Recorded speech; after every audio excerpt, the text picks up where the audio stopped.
21. A friend. I had a friend. Death took him from me. He was snatched away at the beginning of his career, at the moment when his friendship had become a pressing need to my heart. We supported one another in the hard toil of war. We had but one pipe between us. We drank out of the same cup. We slept beneath the same tent, and, amid our sad trials, the spot where we lived together became to us a new fatherland. I had seen him exposed to all the perils of a disastrous war. Death seemed to spare us to each other. His deadly missives were exhausted around my friend 1,000 times over, without reaching him. But this was but to make his loss more painful to me.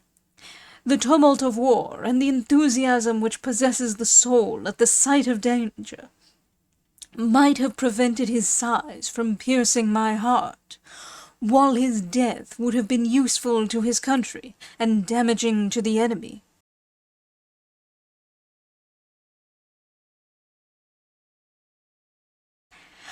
Had he died thus, I should have mourned him less. But to lose him amid the joys of our winter quarters, to see him die at the moment when he seemed full of health, and when our intimacy was rendered closer by rest and tranquillity. Ah, this was a blow from which I can never recover. But his memory lives in my heart, and there alone.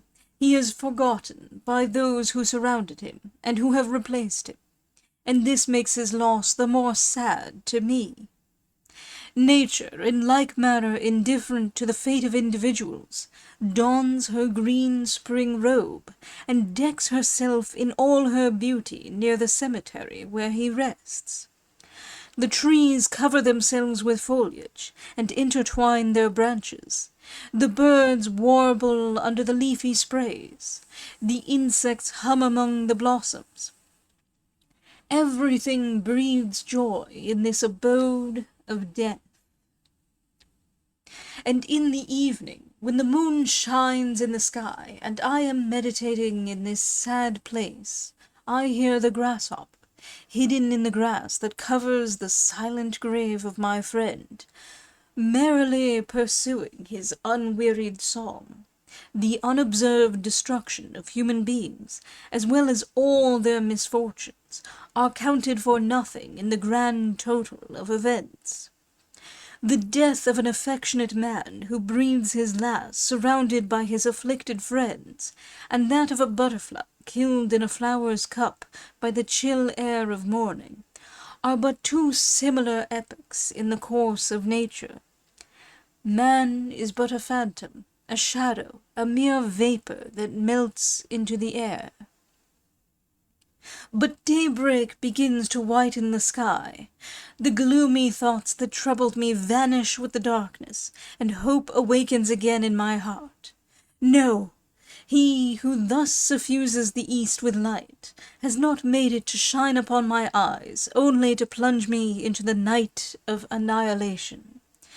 He who has spread out that vast horizon, who raised those lofty mountains, whose icy tops the sun is even now gilding, is also he who made my heart to beat and my mind to think.